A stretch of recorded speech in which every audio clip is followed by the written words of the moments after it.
Hey you, come, gather around the campfire, and welcome to the party. This is Party Chat, a JRPG podcast where we talk about everything that we love in the world of JRPGs and other Eastern titles. I am one of your hosts, Cameron Hawkins, and with me, as always, is my party partner, Kevin Kenson. Kevin, how you doing? Better than the last one we recorded. I'm waking up a little bit more with each thing we do right now. Yeah, better than 30 minutes ago. And once again, we are joined with the JRPG Pursuit podcast, Emily, Brandon, and Dala.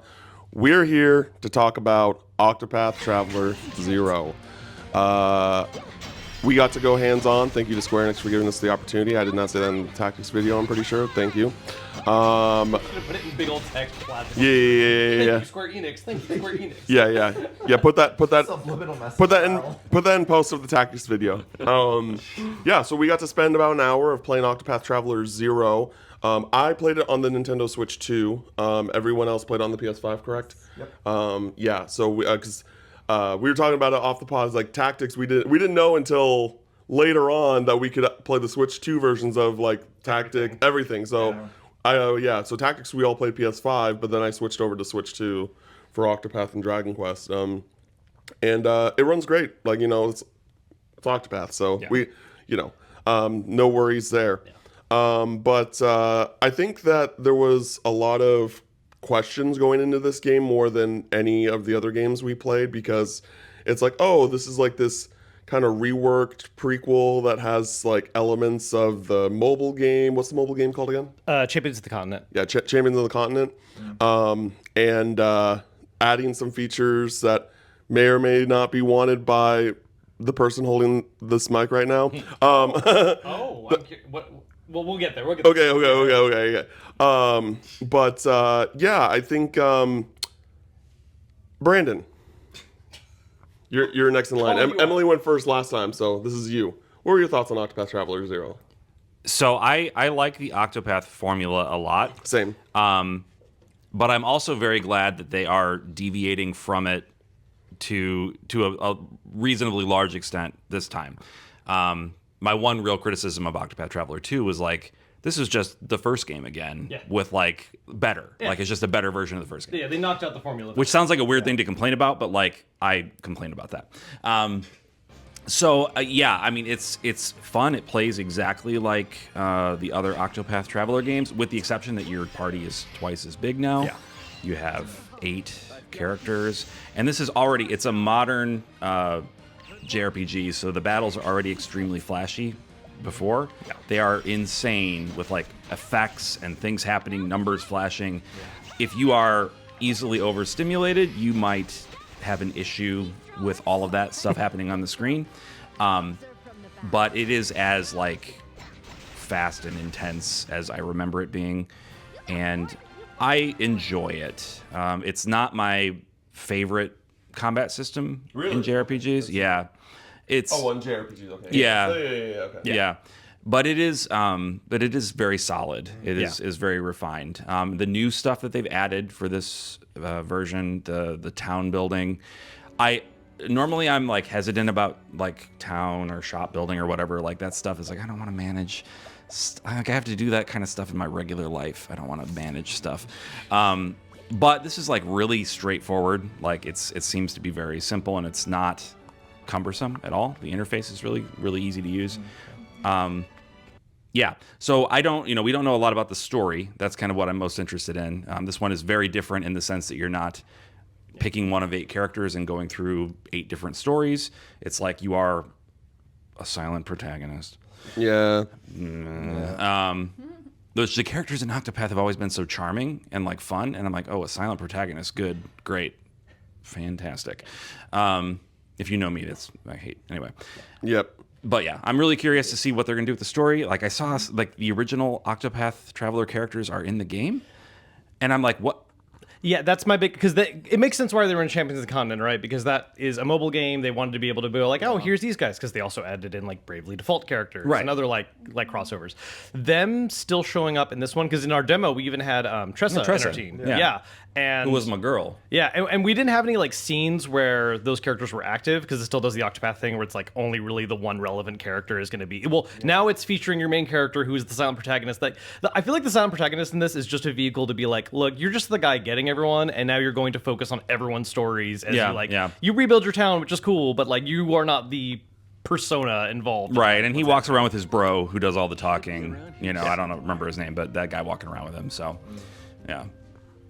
Yeah, so when going back to the battle system, like I do think that I was cautious when I saw 8 characters on the screen, because Kevin, like, you know, he was like, oh, I'm all about this shit.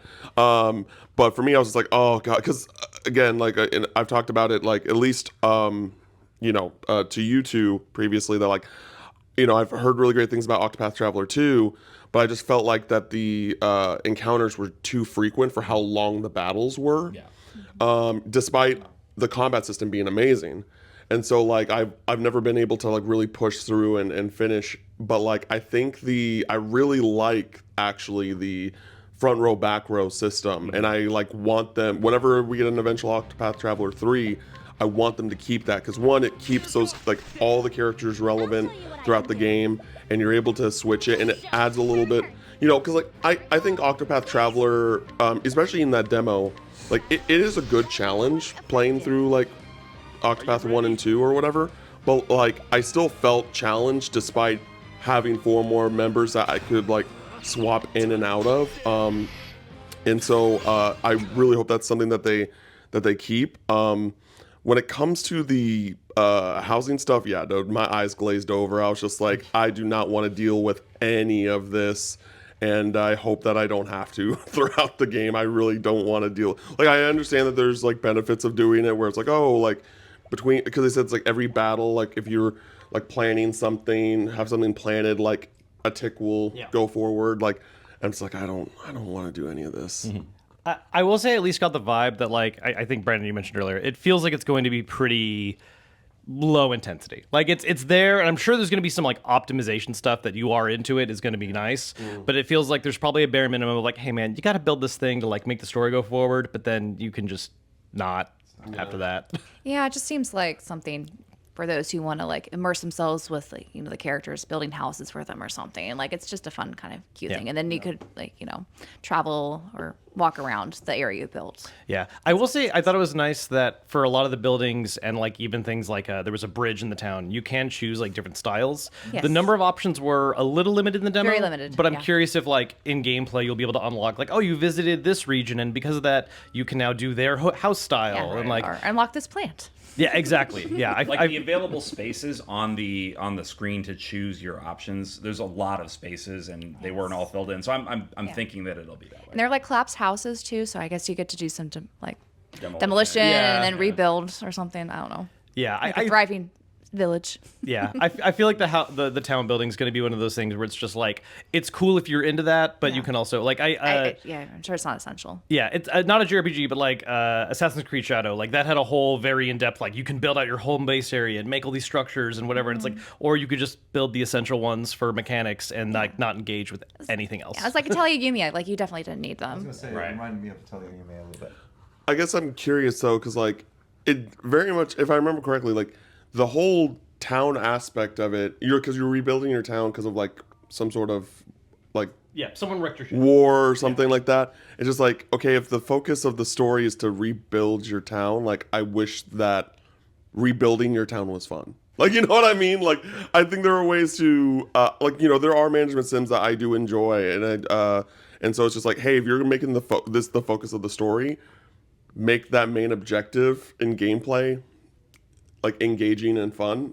And I just don't. And granted, like they were like, hey, do this for 5 minutes and then start playing the game. So we're doing this based off of like just my own personal gripes with that type of gameplay and a 5-minute experience. But yeah, that's just kind of how I feel. Like I could like we could get to the game's release and be like, oh, this actually isn't too bad. Like I don't dislike it as much as I thought I would, and then everything's good. But as of right now, I'm just like, oh man, I hope that this is like not a required thing outside of the basics. Dala. Yeah. So I mean, when I saw this show on the direct, I was like just not impressed. I mean, I like Octopath Travel a lot. Just the world, town building, things like that. Like everyone said it already. I'm not a huge fan of that, but I did notice that it is simple. It seems easy. It's not like too cumbersome in terms of just me doing it. So like I can definitely see myself just doing that just to get through the story. I am interested to see what the story looks like. This was a very like just gameplay heavy demo, so we didn't really get into that as much. It was like light conversations between characters and stuff like that. But from the battle systems perspective, I thought that the 8-player was just a ton of fun. It took like the wildness of the original Octopath Travel and just like turned it up to 11 for me. Just because I love the idea of like, basically the mechanics is that whoever's in the back row, they're constantly rejuvenating their HP and SP. Yeah. So they're still getting brave points. And they're still getting or brave whatever points. the term is for Octopath. I forget. They use a different word. Yeah. That was really default, but you get what boost. Points? Yeah. Boost points. So they're all like, you have this back row. So like it's so much like you're moving back and forth. Yeah. So you're always thinking, you're always, one step ahead or two steps ahead thinking about what you're doing. It becomes a very fast experience, minus the fact that it takes forever to kill these bosses.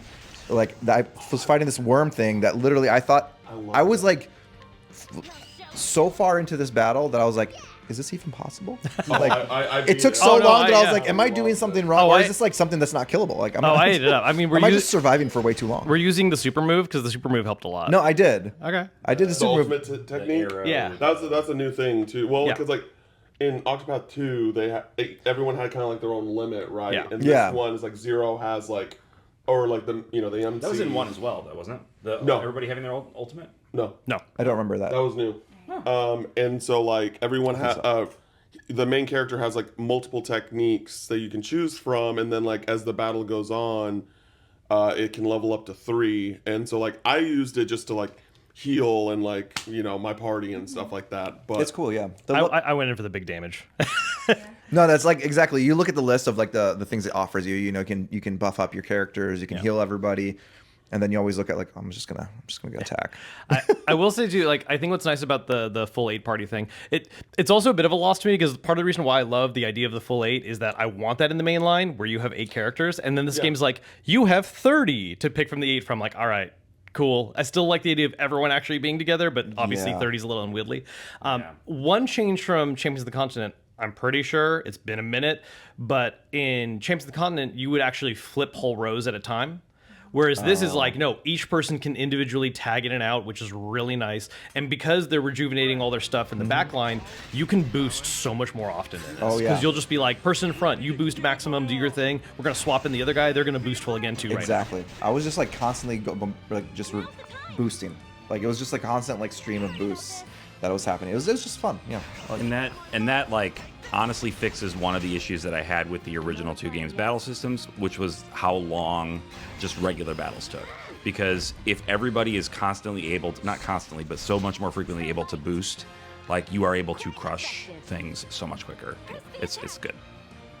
So I might be unique. I haven't really played Octopath, and I was just kind of dropped in the demo. I didn't know anything about boosting, so all the battles took me forever. And then I figured it out. I was like, oh, okay, I'm supposed to do this. This is more damage, and yeah, it was an interesting process. But I think towards the end, I was enjoying it more. Yeah, it is also a little overwhelming jumping into the demo because it's like here's a full 8 characters. They all have their classes. They're already kitted out. They all have certain abilities learned, and I'm like, I need to figure out who I need to use for what right now. Exactly. And I will say, just because I didn't know you're completely new to Octopath, like if this, if the series interests you after playing 0 or whatever, you don't need to play the first game. Just play 2. Yeah, I have both. So that might be a hot take, but like you don't need to play the first game. I've had people recommend that to me. You don't need to play the first game. As somebody who thinks that 2 is objectively a better game than 1, I prefer 1.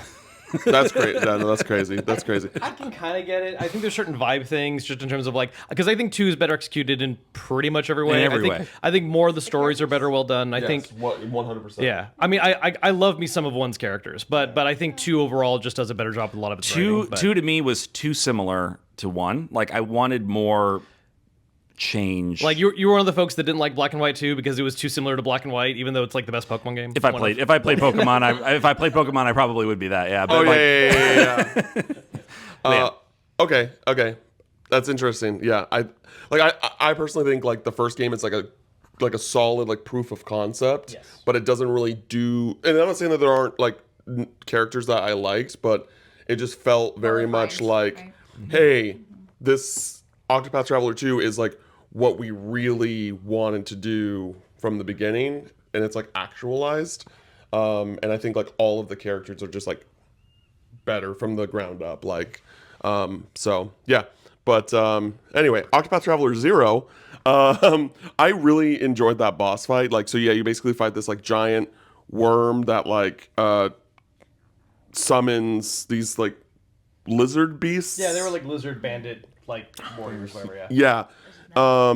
And because that's the thing is that like I do think Octopath Traveler, like from a traditional turn-based gameplay standpoint, when I mean traditional, I mean like you're looking at the side profiles of each character. Final Fantasy 1 through 6. Yeah, Final Fantasy 1 through 6 style.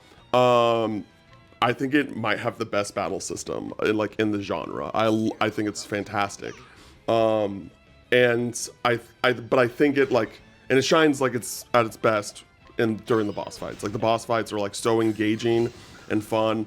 I just had a blast like beating that. Like that's like the first boss in a while, just like in general, where I was just like I kind of like was just like that inner fuck yeah, like when I beat him, like yes. And so I really can't wait to. It really, I'm glad that I got to play this because it makes me want to properly give Octopath Traveler 2 another shot. I'm just like, man, maybe I was too mean to Octopath Traveler 2 because there are some other aspects of Octopath Traveler 2 that frustrated me. Like I think it's really slow to gain any money in that game, especially when you're needing to continuously upgrade 8 different characters' equipment. I think that's an issue with the game as well, but I really want to go back to it now. I really do, and I want to give it another shot. So, any other thoughts on Octopath Traveler 0? I liked the voice acting, and you can fast forward, through the dialogue, which skips over the Yes. voice acting. So if you wanted faster text, you'll get faster text and the voice acting. Yeah, they're not going to give you chipmunk speed, like fast Yeah. talking for everyone. Yeah, that was I think refreshing. And yeah, I'm excited to get more into Octopath now. Yeah. It's a good series. It's a good series, and It's also summoning. I thought, was that like a new feature too? Like you could summon like 2 characters onto the battle. I heard that maybe before that wasn't a thing. Well, so you could summon people that you've like hired, or because like there's different path actions that allow you to get. call for help Call for thing. help Yeah, thing. that's Yeah. a new thing. That's a new And you thing. can only do it like 2 times a battle. Well, it's not a new thing, but it's been made so that you can do it Different. more. Because in the old games, it's like, oh, you could have one person like join you because you hired them or used whatever. Yeah, Yeah. the merchant can hire somebody, or Yeah, and then like the dancer can like entrance someone or whatever. Yeah. Now it's like you can have multiple people through different things and like have a list of them ready to go. Because they, I was confused, like when you call them, like what will they actually do?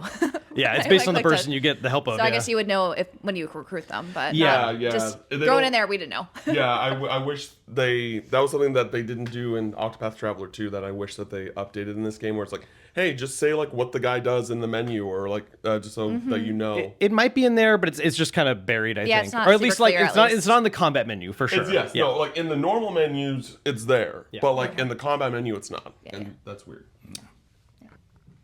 Cool. I think overall looking good. My biggest question at the end is just like, why are the original characters there? Like I love them. I'm happy to see Alphen again. yeah, but I it's- really want to know. Like, is this one of those like, oh, time has Yeah. been bent, and we're going to? It's like, 'Cause it's a prequel, too, That's so, a like- fan fiction story. I don't like that. Yeah, that's my only like I don't know, but we'll see. Mobile game coded when it Yeah, says that yeah. when Yeah, when and they just do what is? that, Yeah, what's the overall story? Like, Yeah. what's with this town? Yeah, it feels like a weird holdover for sure. Anyway. All right, everybody. Well, that's our thoughts on Octopath Traveler 0. Thank you again to Square Enix for giving us the opportunity to check it out. That comes out December 4th. So, check it out if this sounds interesting to you. This is I don't really see them doing another like preview event down the line. So this is probably our one and only time for going hands-on with it. You can follow me at Cam Final Mix on socials. You can follow Kevin over at Kevin Kenson and youtube.com/Kevin Kenson. You can follow the JRPG Pursuit podcast at youtube.com/JRPG_Pursuit. Thank you everyone for listening. And until next time, we'll catch you later. Later.